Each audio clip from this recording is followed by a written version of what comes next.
They stole my 8,000-acre ranch with a forged signature and informed me I had 30 days to vacate. Big mistake, huge. Last Tuesday, I awoke and discovered I had a letter from Meadowbrook HOA stating they'd sold my family ranch, the one which has been in my bloodline since 1892, to a developer for $15 million. The kicker: I never signed a damn thing, by the way. Drop a comment saying where you're watching from, because I'm sure HOA horror stories exist in every state. What these power-crazed suburbanites had no idea was that I was a lawyer before I was a rancher, and what transpired next became the wildest legal revenge tale you'll ever hear. By the time I was finished with them, I didn't merely hold on to my ranch. I legally owned all of their home. This is the story of how a fraudulent HOA attempted to steal my family inheritance and lost everything. Buckle up, because karma doesn't simply knock. Sometimes she kicks down the door with a SWAT team. My name is Jake Sullivan, and I inherited Diamond Creek Ranch from my grandfather 20 years ago. This land has been in my family since 1892, when my great-great-grandfather settled in Montana with nothing but determination and a dream. The ranch covers 8,000 acres of prime grassland bordered by the Sapphire Mountains to the west and Crystal Creek flowing through its center. I used all my savings to restore the property, improving the irrigation systems and constructing a sustainable cattle business. After abandoning my law practice in Chicago to ranch full-time, this property became my haven, my living, and my legacy. The property wasn't merely worth it because of its size. It had precious mineral deposit, natural springs, and some of the most fertile grazing land within the state. My grandfather used to say, "This land was more valuable than money." It was the soul of our family, grounded to the soil. Everything changed once Meadowbrook Estate began to expand 5 years ago. What started out as a luxury housing project 15 miles away slowly moved closer to my property line. Karen Mitchell, the president of the HOA, had transformed from a failed real estate executive to what locals referred to as suburban tyrant. She governed Meadowbrook as if it were her own fiefdom, with absurd regulations regarding the length of grass colors of mailboxes, and even the type of dog residents could keep. I'd heard tales of wraiths from neighbors who'd crossed her, but I never thought she'd go after property outside her area. Karen's ascendancy to authority was deliberate and calculated. She'd relocated to Meadowbrook following the collapse of her real estate firm during the 2008 financial meltdown, leaving investors in debt to the tune of millions. Rather than being punished, she rebranded herself as a community figurehead, gradually grabbing power through coercion. Residents spoke in hushed tones about her ties to state officials and her mysterious power to cause opposition to DISAP. The letter came in a certified envelope with the HOA's official seal. As per their records, my ranch had been sold to Mike Peterson, a well-known developer, for $15 million. They consisted of duplicates of sale documents signed by me, notarized statements, and county records showing the transfer. The issue: I'd never signed anything, never met with any buyers, and certainly never sold my family's legacy. My hands trembled as I read Karen's patronizing note appended to the legal documents. "Mr. Sullivan, you're..." With Karen's proposal, the fear in her eyes told me she wasn't the only board member. "Living grandfather's old ranch has been a blight on our community for too long. We've brokered this sale to bring it about proper development, consistent with Meadowbrook's vision of excellence. Please clear out within 30 days. The sheer arrogance of her words set a rage ablaze within me I hadn't experienced since law school. How dare she say my grandfather's life's work an eyesore? This woman, who'd never worked a day of honest labor in her entire life, who'd built her fortune on the backs of intimidated residents, was trying to steal all my family had accumulated over generations. I called the HOA office right away, demanding to talk to Karen. Her secretary, a nervous little woman named Betty, whispered. Karen was not available for comment about pending property purchases. That statement chilled me to the bone. How many other properties did they purchase under similar circumstances? I drove directly to the county clerk's office, where I found something even more unsettling. The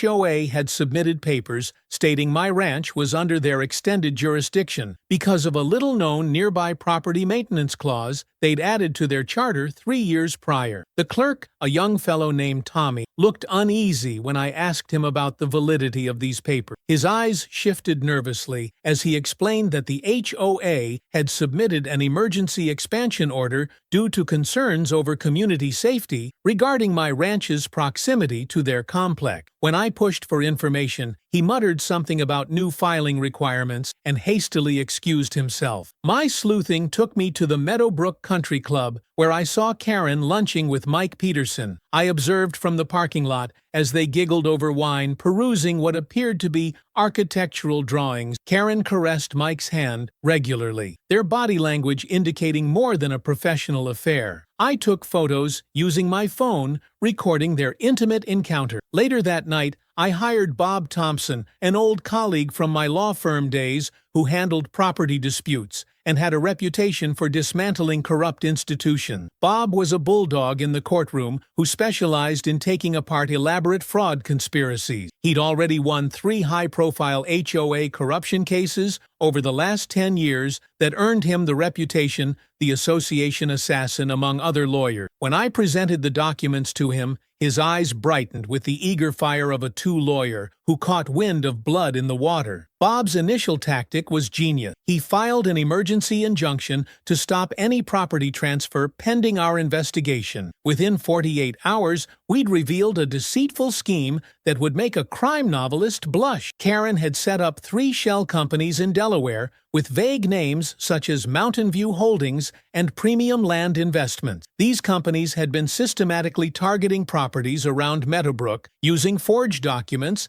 and intimidation schemes to coerce sale. The paper trail went to foreign accounts in the Cayman Islands, where $15 million of my alleged ranch sale had previously been deposited. Bob's paralegal Janet labored 18-hour days on the money trace, following through a maze of foreign banks. She found Karen was routing money via a complex maze of every transaction precisely formulated to circumvent federal reporting regulation. The ingenuity of the plan had suggested that this wasn't Karen's initial rodeo. Sarah Williams, a junior member of the HOA board, contacted me anonymously via Bob's office. We convened at a diner 30 miles outside of town, where she disclosed the extent of Karen's corruption. She'd been tampering with board meeting minutes for years, Sarah had whispered, shuffling a flash drive across the table. Every major decision was made without a quorum. She's got dirt on half the board members threatening to expose their secrets if they don't vote her way. The flash drive contained emails between Karen and Mike Peterson detailing their plan to convert my ranch into an exclusive golf resort. They'd already pre-sold memberships to wealthy investors, promising them access to Montana's next premier destination. Sarah's hands trembled as she explained how Karen had discovered her husband's past bankruptcy and threatened to expose it to his new employer unless Sarah voted in lockstep G under Karen's thumb. Our breakthrough came when we discovered Karen's gambling addiction. She'd accumulated more than $2 million in debt at several Las Vegas casinos on HOA money to pay for her losses. The maintenance fees of the community that were allegedly earmarked for landscaping and security had been diverted into her own accounts. Mike Peterson wasn't merely her business partner, he was her creditor, leveraging the relationship to control property. Transactions. Their public displays of affection were all an act intended to justify their financial arrangement. In public areas where homeowners could spot them, we uncovered receipts for luxury hotels, first-class flights to Monaco, and even the rental of a private yacht in the Caribbean, paid for by HOA money. The community's increasing maintenance fees that Karen had rationalized were needed for superior services were in fact supporting her expensive lifestyle and funding her addiction to gambling. The mountain of evidence continued to grow. We uncovered 6 other homeowners who had been defrauded by similar tactics. The Johnsons lost their 40-acre horse farm. The Wheelers had sold their organic vegetable business. The Martinez family had lost their bed and breakfast in fear of constant HOA infraction. Each thought he or she was alone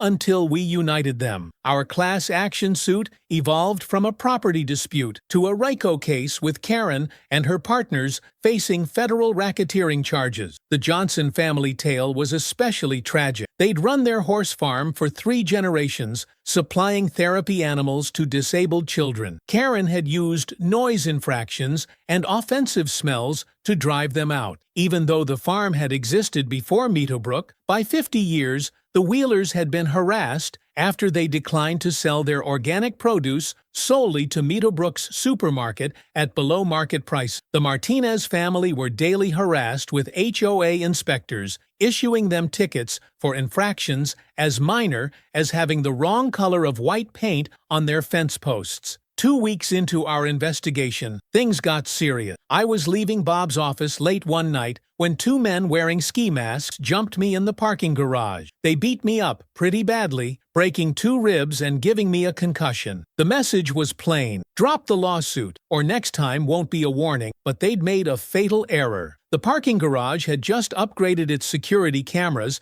and we got good footage of their car, a black Escalade belonging to one of Karen's shell company. The assault only made me more determined. While recuperating in the hospital, I got dozens of calls from members of the community who'd been victimized by Karen's regime. One older widow told how Karen had attempted to intimidate her into selling her house by constantly fining her for her late husband's memorial garden, labeling it an unauthorized landscaping modification. Another resident disclosed that Karen had installed surveillance cameras throughout the neighborhood, monitoring residents' movements and conversations without their consent. Bob used the assault to hasten our case, arguing that the defendants posed an immediate threat to witnesses. The judge concurred, freezing all HOA assets and board members' personal accounts. Pending trial, Karen's empire started falling apart. Her attorney, a high-cost lawyer from Denver, attempted to reach a settlement, agreeing to return the ranch in exchange for dismissing criminal charges. We said no. This was no longer about my property. It was about justice for every family she'd ruined. The asset freeze totally caught Karen off guard. She'd been living paycheck to paycheck, even though she'd stolen millions. Her gambling addiction destroying everything dollar she stole. Within days, her utilities were cut off. Her Mercedes was repossessed, and her country club membership was terminated. The woman who terrorized a whole community was left to couch surf at her sister's apartment, a fitting foretaste of her ultimate demise. The preliminary hearing uncovered even darker secrets. Karen had been operating similar scams in 3 other states, using different identities. The FBI joined our probe, revealing a decade-long fraud, embezzlement, and money laundering scheme. Mike Peterson, under mounting pressure, turned on Karen to save his own skin. He offered specifics regarding their business, including proof that Karen had been stealing from several HOAs. Nationwide federal agents found she'd used fake identities as a member of HOA boards in Arizona, Nevada, and Florida, taking millions from unwitting communities. Her tactic was always the same: gain control, alter the bylaws, enlarge jurisdiction,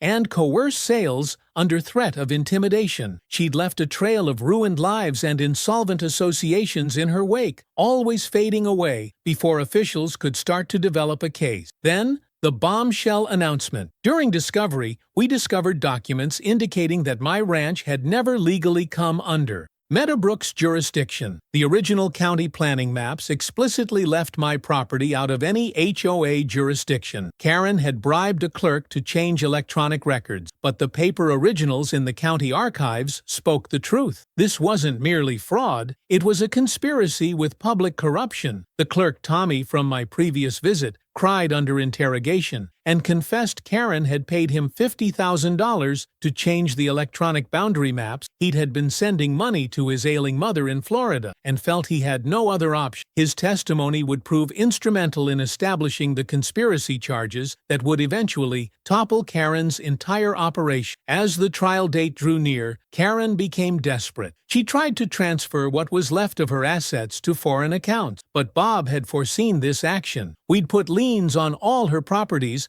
including her $5 million Meadowbrook mansion. When she attempted to leave the country, federal agents were waiting at the Denver airport. The arrest was national news, with video of Karen having a meltdown and screaming, "You can't do this to me. I built this community. I am the law here." Her airport meltdown went viral, with millions viewing as the woman who terrorized homeowners for years finally got her comeuppance. She spit on reporters, said she was being persecuted for upholding standards, and even accused me of staging a communist coup of Meadowbrook. Her erratic conduct only confirmed what citizens had been going through in private for years. The trial took 3 weeks. Karen's defense counsel portrayed her as a visionary leader who'd made some accounting mistake. The prosecution methodically dismantled this portrayal. We produced hundreds of counterfeit documents, taped interviews of Karen threatening citizens, and financial records of systematic theft. The jury deliberated less than 4 hours before delivering guilty verdicts on 23 individual charges of fraud, racketeering, money laundering, and conspiracy. The proof was glaring. We played tapes of Karen laughing about those poor homeowners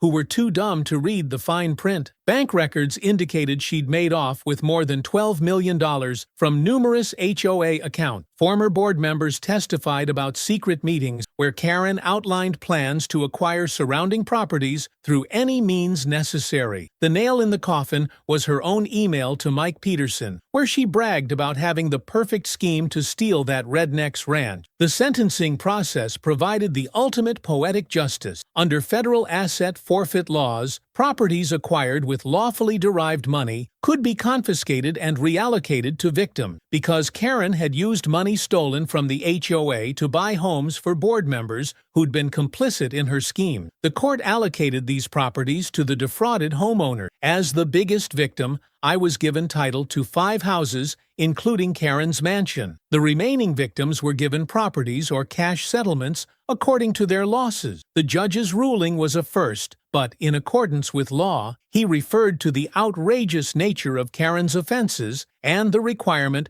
to make victims whole. Members of the board who'd been knowingly involved in the fraud forfeited all that they'd profited from corruption. Even those claiming ignorance were met with civil fines for negligent management. The message was open: HOA board seats with actual responsibility and actual accountability for misuse of power. Karen got 15 years in federal prison with no chance of parole. Mike Peterson received 8 years for conspiracy. 4 other members of the board were sentenced to 2 to 6 years. The Meadowbrook HOA was broken up by court order, with residents voting to create a new open community organization. Sarah Williams, who had risked everything to uncover the corruption, was voted in as the first president of the new association. During sentencing, Karen did not seem remorseful. She ranted about being a victim of jealous losers and said she'd only tried to enhance the community. The judge cut her down to size, calling her a predator who preyed on the very people she was paid to help. He added 5 years to her sentence for contempt after she called him a pathetic civil servant. Her final words before being led away were a threat to sue everyone in the courtroom,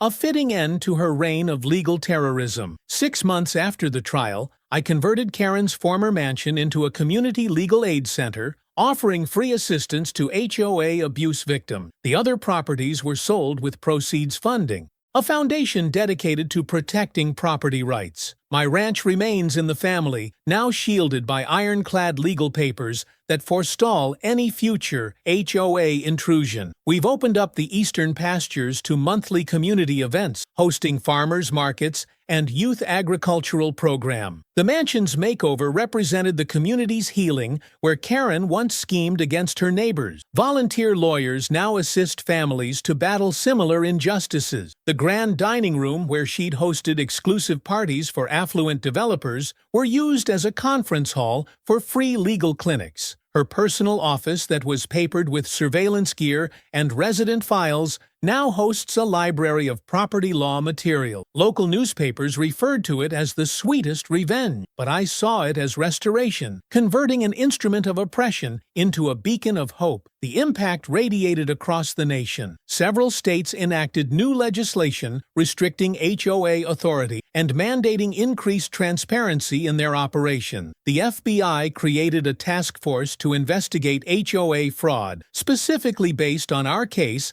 as a model for investigation. Property rights groups point to our win as evidence that tenacious individuals can challenge institutional corruption and prevail. legal experts started using the Meadowbrook precedent in cases of HOA abuse. Law schools included our case in their curriculum as a model for how civil RICO laws might be employed to fight organized fraud within community associations. The National Association of Homeowners' Rights was created with our case as the inspiration for its formation. Within 2 years, they'd assisted in getting reform laws passed in 37 states, instituting term limits for board members, mandating annual audits, and establishing oversight committees to address resident complaints. I still possess the letter Karen wrote me from prison, a rambling 4-page apology filled with excuses and self-pity. I framed it and hung it in my office at the ranch right next to a photo of my grandfather. It serves as a daily reminder that sometimes the worst threats to our freedom come disguised as community improvement. The frame also has a plain note. I wrote to myself, "Evil wins when good people do nothing." Her letter is a work of narcissistic fantasy. She says she was misinterpreted and that what she did was for the greater good. She even goes so far as to say that I should thank her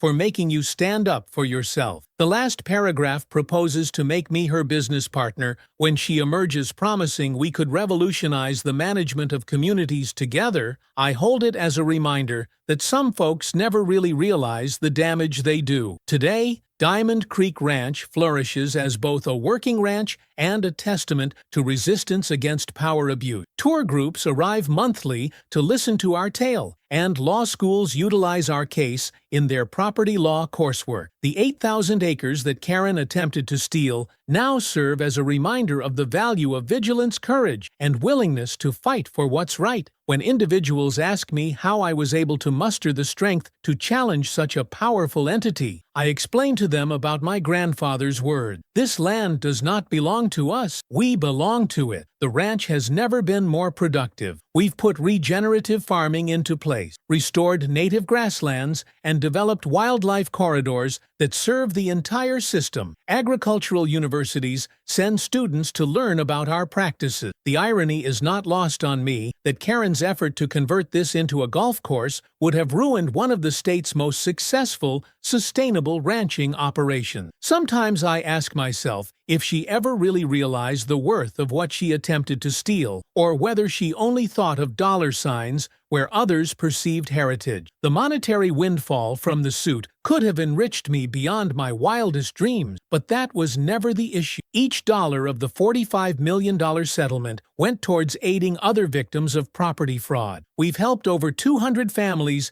in regaining their homes or getting just compensation. The Legal Aid Center has won historic cases in 12 states, setting precedents that shield property owners from predatory HOAs. Our foundation is guided by a simple principle: no one should lose their home to bureaucratic bullying. We've created early warning systems to detect HOAs with predatory tendencies, developed educational programs for new homeowners, and created a network of Pruno lawyers prepared to defend rights to property. The effect reaches out beyond HOA litigation. We have assisted victims of illegal foreclosures, predatory lending, and deed fraud. Karen's avarice, unbeknownst to her, inadvertently financed a revolution that has rescued thousands of families from such ends. Occasionally, I pass by Meadowbrook Estates, now rebranded Harmony Hills, by its people. The cookie-cutter houses and neat lawns look the same, but the atmosphere has shifted. People greet one another, children play freely on the streets, and the stifling list of rules has been condensed to good old-fashioned common-sense guidelines. Sarah Williams guides with a light hand, with an eye on building real community and not enforcement. She often says jokingly that the best leaders are the ones who make themselves obsolete. The change has been amazing. Property values have actually gone up since Karen's ouster, dispelling her argue that it had to enforce the rules stringently to keep house prices up. Community gatherings are popular. Neighbors assist one another with lawn work, and the new association's meetings are for all the residents. There's even begun a community garden on property Karen had set aside for a private tennis court. The fear that once gripped the neighborhood has been replaced by real camaraderie. Heron's fall ignited a national debate regarding the unregulated power of homeowners association. Our story was featured on news shows alongside dozens of other similar instances in which HOAs had exceeded their powers. Legal analysts weighed the balance between the standards of a community and individual freedom. The resulting changes were mandatory: background checks for HOA board members, yearly independent audits, and caps on fee hikes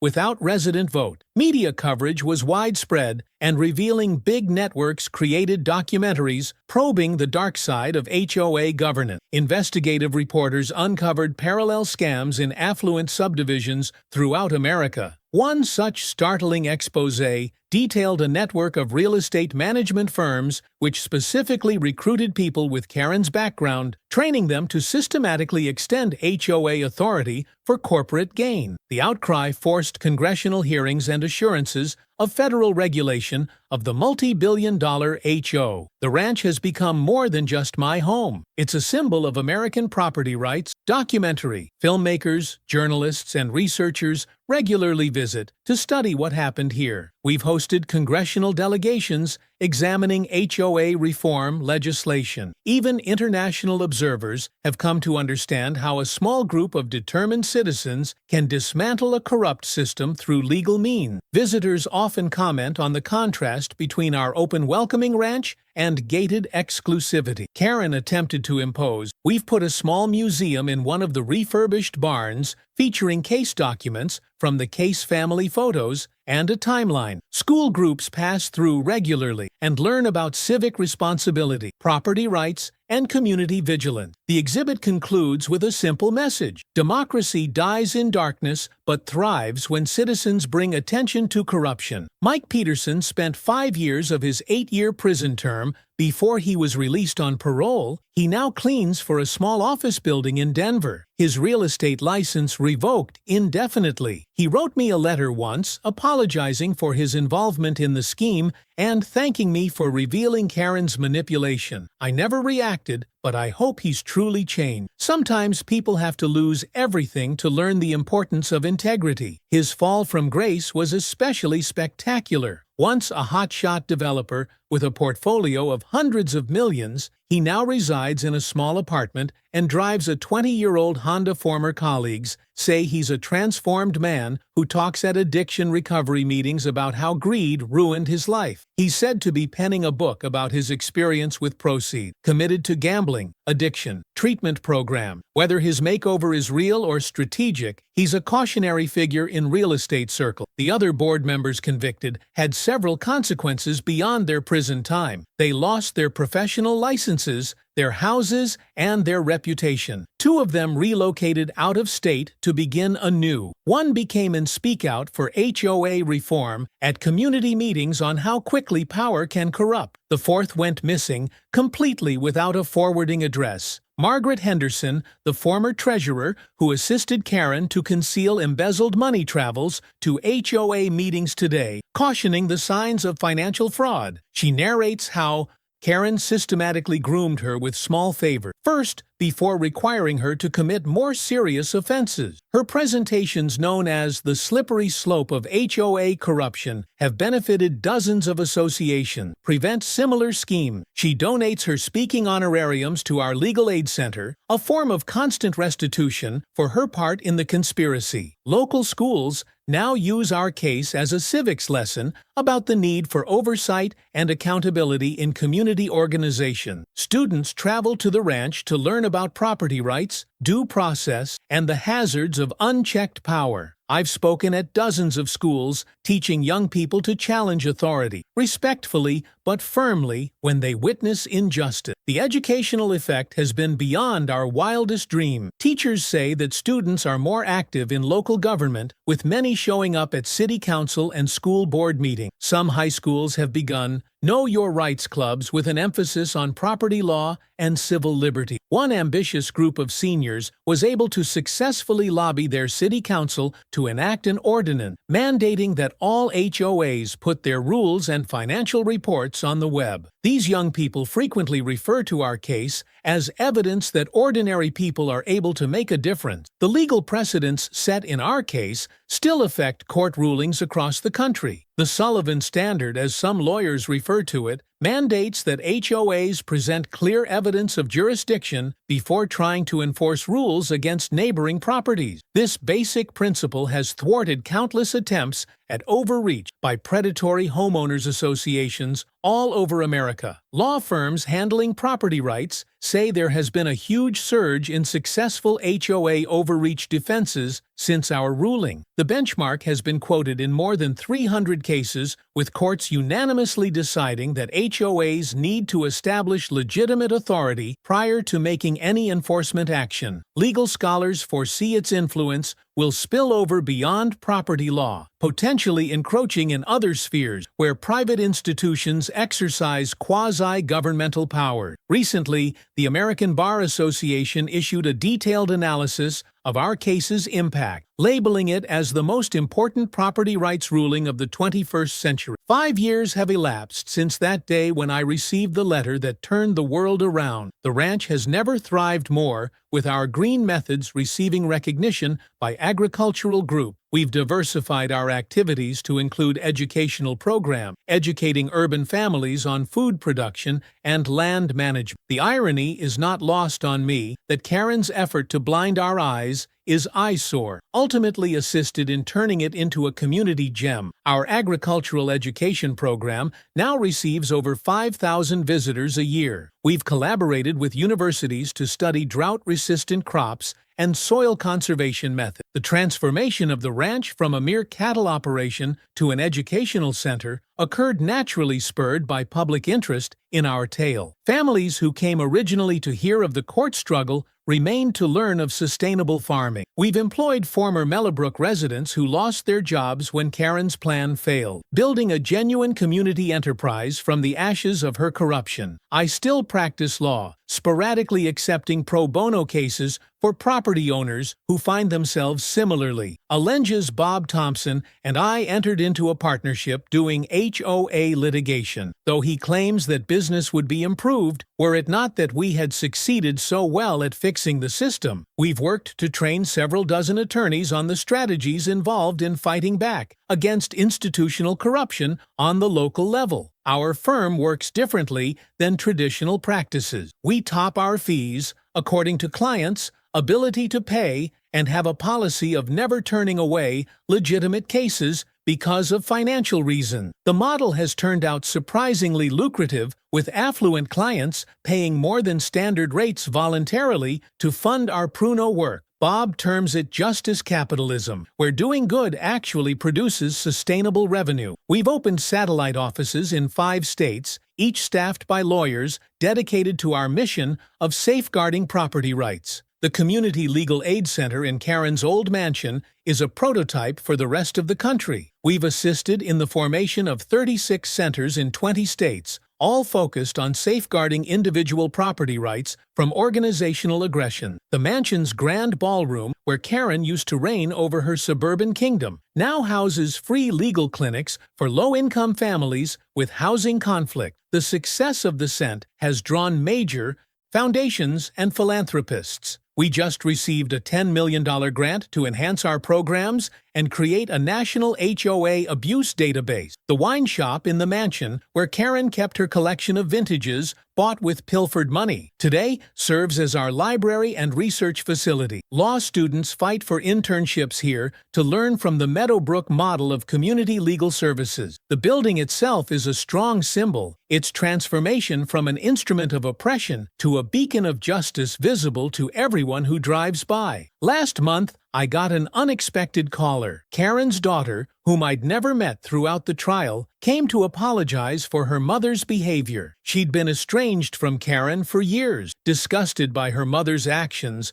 but powerless to prevent it. We spoke at length about the corrosive impact of uncontrolled power on communities and families. She now volunteers at our legal aid clinic, employing her up-close familiarity with HOA activities to assist victims through the system. Rebecca Mitchell has little in common with her mother, other than physical appearance. She speaks quietly, listens carefully, and exudes real compassion for those her mother harmed. She revealed that Karen had been equally controlling at home with manipulation and emotional blackmail to exert control over her family. Rebecca's choice to assist victims comes from her own healing process. She's especially good at recognizing the hidden warning signs of HOA abuse, having seen her mother's strategies firsthand from childhood. Her presence at the center has allowed several former residents of Meadowbrook to find closure. Watching that corruption must pass on to the next generation. The Patterson family, who were part of Karen's initial victims, recently celebrated paying off their farm with the settlement funds they received. They invited all the plaintiff families to a barbecue where we swapped stories and admired how far we'd come. These gatherings occur on a regular basis. Now, a support network born from common adversity. We've become more than co-plaintiffs. We're a family bound together by our passion for justice. The Pattersons have converted their horse farm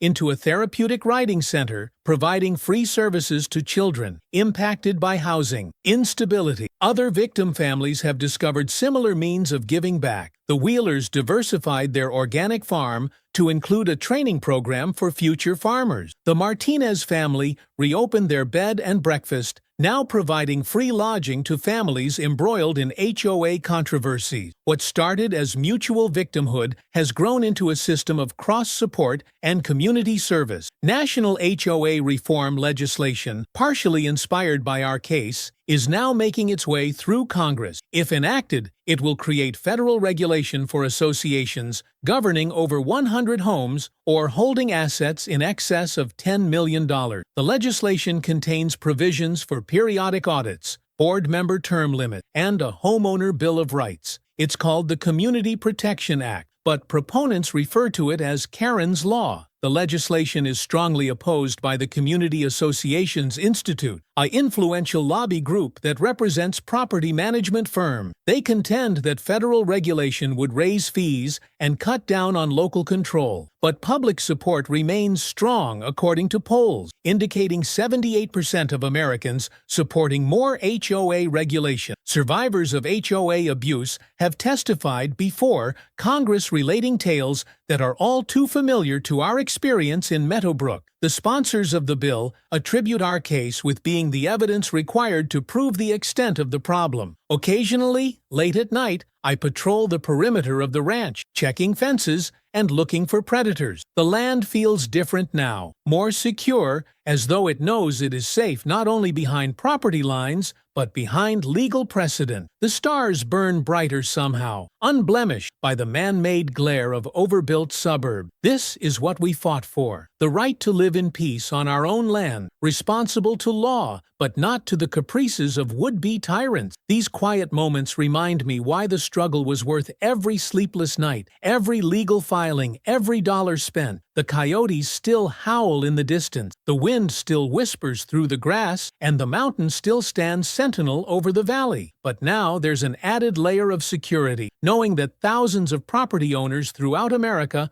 are shielded by the precedents we set. My grandfather's spirit appears particularly close during these walks. His legacy is secured not only for our family, but for future generations of Americans who hold a belief in the basic right to own and occupy their property without fear. The Financial Crimes Unit, who investigated our case, has since uncovered similar scams in 14 states. Karen's tactics, while sophisticated, weren't new. HOA scams cost Americans about $500 million each year, oftentimes attacking older homeowners or recent immigrants who are not familiar with property law. Our case opened the floodgates to investigations that still benefit vulnerable homeowners. The FBI established a dedicated HOA fraud hotline after getting thousands of tips following our trial. They've found typical patterns: boards controlled by one personality, lack of fiscal transparency, aggressive expansion of HOA boundaries, and methodical harassment of homeowners who are skeptical. Senior Agent Maria Gonzalez, who headed our case,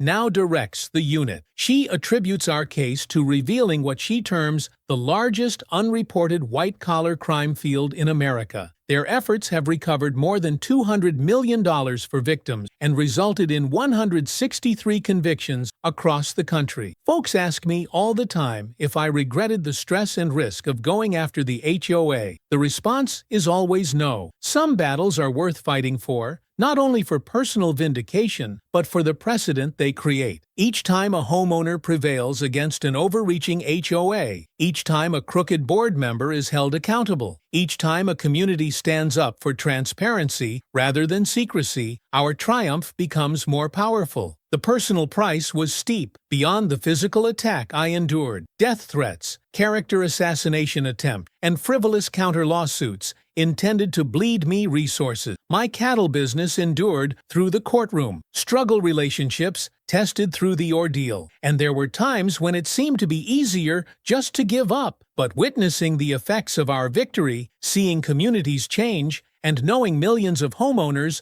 are now better protected makes all the sacrifices worthwhile. The battle exposed a resilience I never knew I had, firmed in the fire of injustice and tempered by the help of other victims. The front gate of the ranch now has a bronze inscription with my grandfather's go-to quote, "Good fences make good neighbors, but good lawyers make better ones." It's a reminder that property rights need physical boundaries as well as legal safeguard. Visitors take pictures of the inscription, posting it on social media with their own HOA nightmare story. We've become an unintentional symbol of defiance against petty tyranny. The plaque has become a kind of pilgrimage destination for property rights activists. People travel hundreds of miles to view it, often leaving small gifts or notes recounting their own story. We've gathered these messages in a series of bound volumes now on display in our museum. They are tales of small triumphs and continuing struggles of communities uniting and individuals discovering strength they didn't know they possessed. The most poignant note was from an elderly widow who successfully fought off an HOA, attempting to force her from her home of 50 years. She wrote simply, "Your fight gave me the strength to keep my husband's garden. Thank you." As I finish sharing this story, Karen remains in federal prison where she'll stay for at least another decade. Her scheme to steal my family's legacy eventually cost her everything: freedom, fortune, and reputation. The woman who proclaimed herself the law found that real justice can't be purchased, intimidated, or manipulated. It appears when ordinary citizens refuse to be victims and battle back with truth, braveness, and determination. Her prison letters have progressed from angry denials to hopeless requests for early release based on health complaints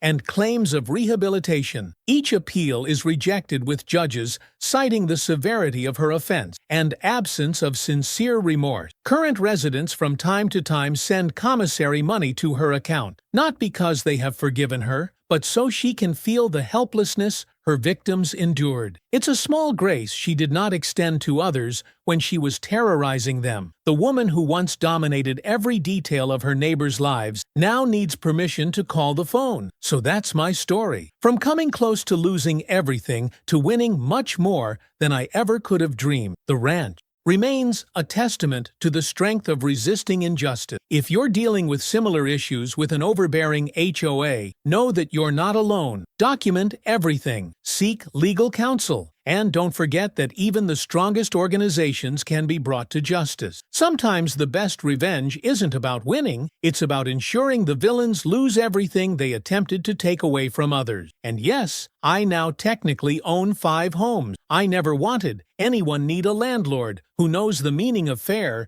The offers roll in periodically from families desperate to escape their own HOA horrors. We've built up a screening process that serves victims of housing discrimination and those dedicated to creating real community. Every property now has a function in our work: housing legal intern, temporary housing for families, in-housing conflicts, or producing rental income that supports our ongoing advocacy efforts. The sun sets over Diamond Creek Ranch as I write these last words, coloring sapphire mountains in hues of gold and purple association. Identify and prevent similar scheme. She donates her speaking fees to our legal aid center, a form of ongoing restitution for her role in the conspiracy. Local schools now use our case to teach civics lessons about the importance of oversight and accountability in community organizations. organization. Students visit the ranch to learn about property rights, due process, and the dangers of unchecked authority. I've spoken at dozens of schools teaching young people to challenge authority respectfully but assertively when they observe injustice. The educational influence has been beyond our wildest dream. Teachers indicate that students are more active in local government, with many frequenting city council and school board meetings. Several high schools have initiated Know Your Rights clubs based on property law and civil liberty. One ambitious group of seniors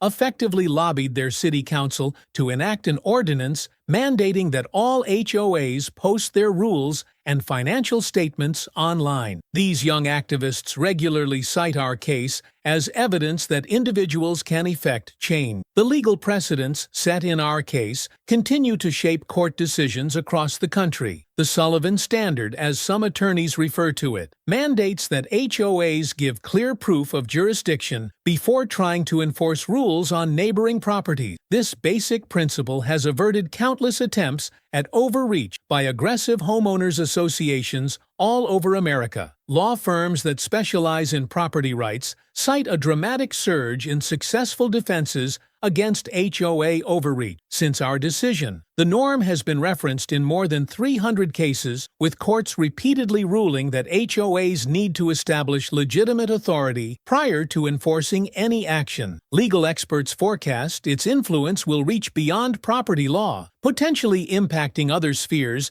in which private organizations use quasi-governmental power. The American Bar Association has just released an exhaustive examination of our case's influence, terming it the most important property rights ruling of the 21st century. 5 years have elapsed since that morning, when I got the letter that transformed everything. The ranch has never been so prosperous with our sustainable methods, garnering recognition by farm organizations. We've diversified our operations to include educational programs, educating urban families on food production and land management. The irony is not lost on me that Karen's attempt to blind our eyes is eyesore, ultimately served to help change it into a community treasure. Our agricultural education program now receives over 5,000 visitors each year. We've collaborated with universities to study drought-resistant crops and soil conservation methods. The ranch's conversion from a mere cattle operation to an educational center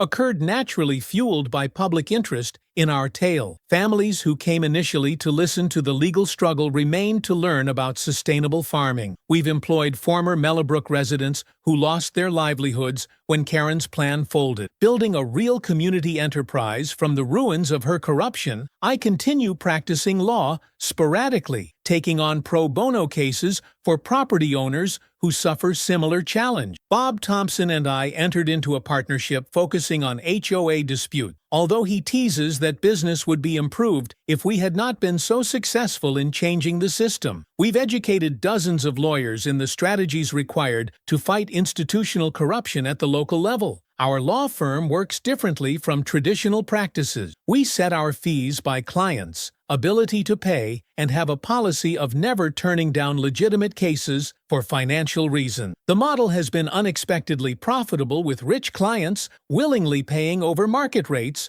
to finance our pruno work. Bob describes it as justice. Capitalism, where doing good actually creates sustainable profit. We've established satellite offices in 5 states, each staffed by lawyers dedicated to our cause of safeguarding property rights. The Community Legal Aid Center in Karen's old mansion has been replicated in model form across the country. We've assisted in opening 36 centers in 20 states, all dedicated to safeguarding individual property rights from organizational abuse. The mansion's grand ballroom, where Karen once sat in judgment over her suburban empire, today is home to free legal clinics for low-income families with housing conflicts. The success of the center has caught the notice of large foundations and philanthropists. Recently, we were awarded a $10 million grant to build upon our services and create a national registry of HOA abuses. The wine merchant in the mansion, where Karen kept her collection of rare vintages bought on embezzled money, now serves as our library of law and research center. Law students vie for internships here,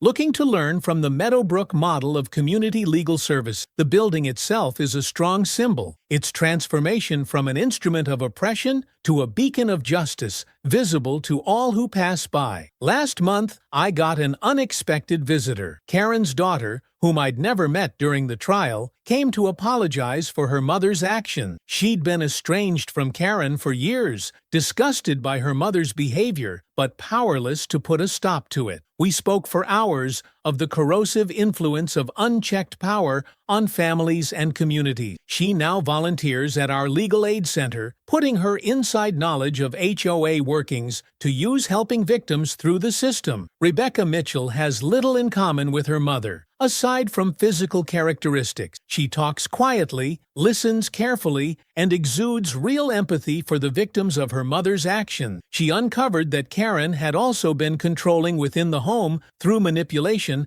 and blackmail so that she could exert power over her household. Rebecca's desire to assist victims arises out of her own recovery. She's especially good at recognizing the more refined indicators of HOA abuse, having seen her mother's actions growing up. Her presence in the center has been able to assist a number of former residents of Meadowbrook in finding closure, in seeing that corruption must pass to the next generation. The Patterson family, one of Karen's initial victims, recently celebrated that they had paid off their farm using the settlement funds they had been awarded. They invited all of the plaintiff families to a barbecue where we swapped stories and admired how far we'd come. These functions are now a regular occurrence, a support network born from common suffering. We've transcended co-plaintiff status. We're a family bound by our dedication to justice. The Pattersons converted their horse farm into a therapeutic riding center, providing free therapy to kids affected by housing instability. Other victim families have similarly found ways to give back. The Wheelers expanded their organic farm to also provide a training program for prospective farmers. The Martinez family reopened their bed and breakfast, now offering free accommodations to families dealing with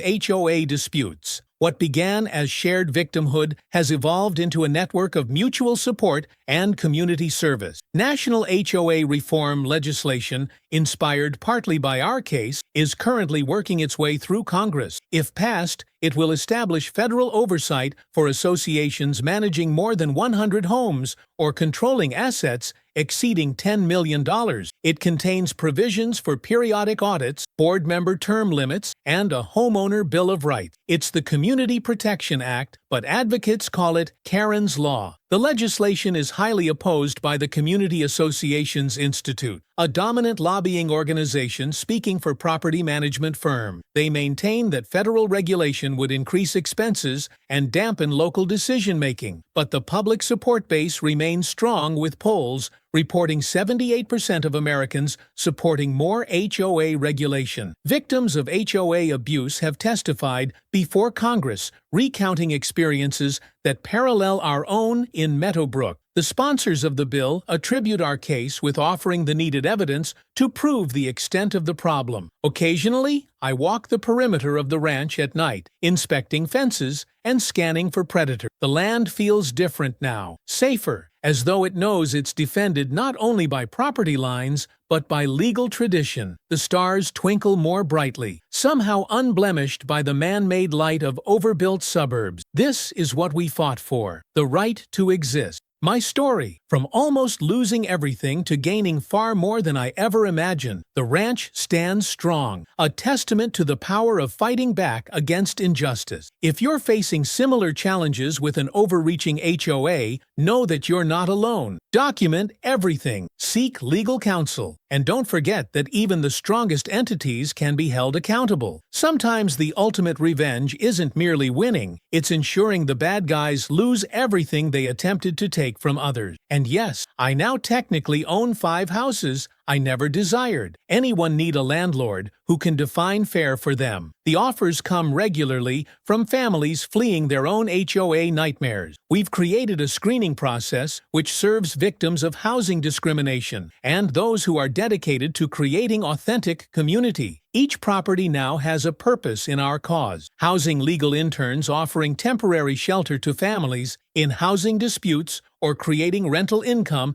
that supports our ongoing advocacy work. The sun sets on Diamond Creek Ranch as I write these last words, painting sapphire mountains with hues of gold and purple cattle graze peacefully in pastures that almost turned into golf courses. The lights of the legal aid scent shine warmly in the distance, beacon of hope for those still waging their own wars against institutional overreach. This land, my grandfather's legacy, is still free, and if anyone ever attempts to take it again, well, they'll find out what happens when you mess with a rancher who used to be an attorney. Trust me, it never works out for them. The tale continues to unfold with new chapters penned by each family. We assist each community that finds its voice, and each greedy board member who discovers that power has a price. It began as a fight for my family's land, but now it has turned into a property rights movement around America. As my grandfather used to say, the land doesn't just grow crops, it grows character. In our instance, it grew a revolution. The most unforeseen consequence has been the international scrutiny. Our case has garnered property rights associations from Canada, Australia, and the United Kingdom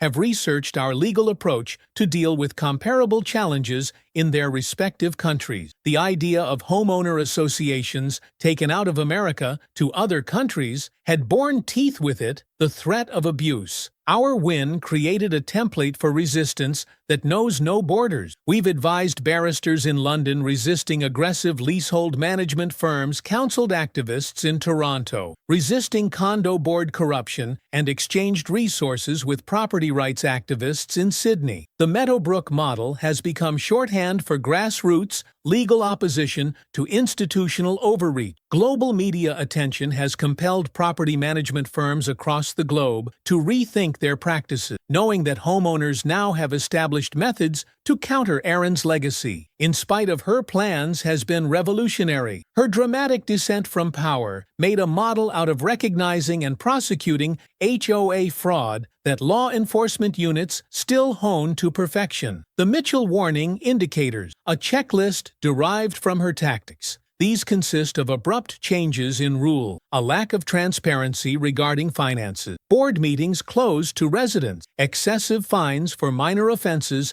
and efforts to broaden HOA authority. Insurance providers now have HOA abuse coverage as a direct consequence of publicity surrounding our case. Property management firms call for more rigorous background checks and bonding of board members. The real estate sector has introduced new disclosure protocols for HOA-governed property. Karen's name has become synonymous with the risks associated with unchecked power in governance of communities. The effect on legal education has been significant. Law schools have developed specialized courses in HOA law, property rights, advocacy, and community association governance. Our case is taught alongside landmark property decisions such as Shelley v. Kramer and Village of Euclid, Umler. Really, students examine how we creatively used RICO statutes to solve what had historically been considered civil disputes. Moot court competitions now include HOA abuse scenarios,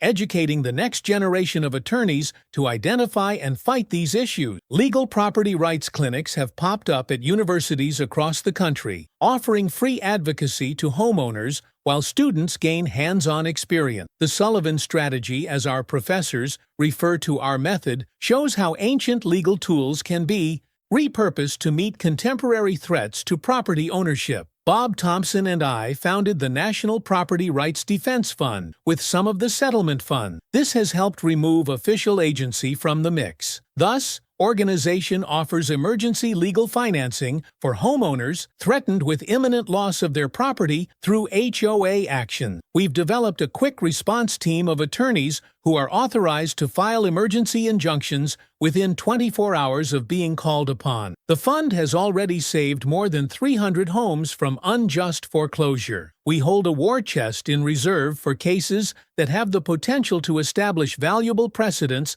to ensure that financial limitations never hold a worthy case back from reaching appellate courts. Our success rate in emergency interventions stands at 92%, a testament to how often HOAs rely on intimidation rather than solid legal ground. The fund operates on a pay-it-forward model, with successful litigants contributing what they can to help future victims. Technology has become a crucial ally in our mission. We developed a smartphone app that helps homeowners document HOA violations, record interactions with board members, and access legal resources. The application has a collection of state-specific HOA statutes, template reply letters to instances of violation, and a cloud-based secure storage area for essential documents. Users are able to immediately notify our team of attorneys in case of an emergency and share with other property owners experiencing the same type of challenges. The AI-based application examines HOA documents and determines which may be illegal provisions and appropriate responses. With more than 500,000 downloads, it's become a standard tool for homeowner empowerment. Tech firms have taken notice, with a number offering to enhance the platform's functionality pro bono. Seeing the social value of our efforts, environmental scientists have analyzed the difference between our ranch's ecosystem and what would have been present if Karen's golf course development plan had been successful. Their results are astounding. Our environmentally friendly grazing maintains 3 times as many wildlife species as would be found in a typical golf course. The natural filtration provided by our wetlands would have been replaced with chemical-based turf management. Sequestration of carbon on our grasslands has 5 times as much carbon sequestration capability as manicured fairways. The ranch has become an academic case study regarding the environmental price of unwanted development. Universities utilize our property to illustrate how historic land use tends to be more beneficial ecologically than contemporary recreational projects. This green slant has earned the support of conservation organizations, creating a new aspect of the property rights movement. We unwittingly initiated the change in the community went beyond Meadowbrook. Neighboring towns changed their governing institutions to avoid like abuses. Property prices across the area rose as purchasers looked for areas with tighter homeowner protection. Realtors now market properties as Sullivan shielded, meaning they come under jurisdictions which have embraced our anti-abuse provision. Karen's argument that tight control was required for keeping home values intact has been soundly refuted. We've set up an annual conference at the ranch involving legal professionals, property rights, advocates, and reformed HOA board members. Attendance has risen from 50 attendees to more than 2,000, establishing a national network of educated advocates. Ex-victims relate their experiences as lawyers offer pruno consultation. Karen's effort to single out lone homeowners inadvertently produced a movement uniting and mobilizing them. Mental health professionals increasingly understand HOA abuse as community trauma. Dr. Patricia Wong has written widely on residential harassment, stress disorder, tracing how pervasive surveillance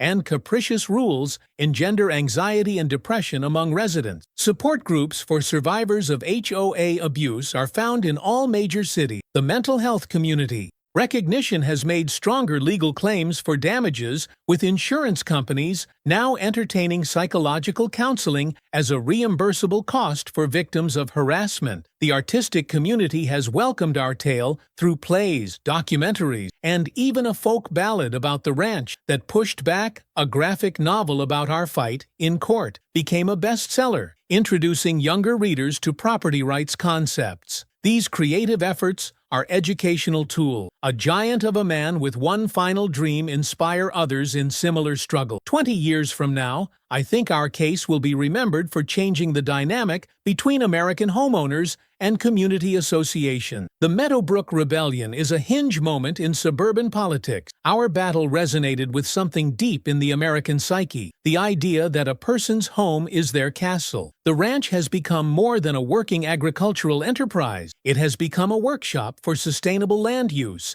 and an emblem of resistance to institutional excess. School groups tour to learn ecology and civics at the same time. Every visitor departs with the knowledge that individual courage can triumph over institutional corruption. As darkness falls over Diamond Creek Ranch, the first stars begin to twinkle over the Sapphire Mountain. In her prison cell, Karen Mitchell sits alone with her decision. In homes throughout America, families sleep easier, knowing their properties are more secure. My grandfather used to say to me, the real test of a person isn't what they accumulate, but what they guard for others. By that standard, our win reaches much farther than 8,000 acres in Montana. The next day brings new problems. Another email comes in from a family experiencing HOA intimidation. Another law student applies for an internship. The job goes on because vigilance is the perpetual cost of liberty. If you're fighting your own war against injustice, remember at times the greatest victories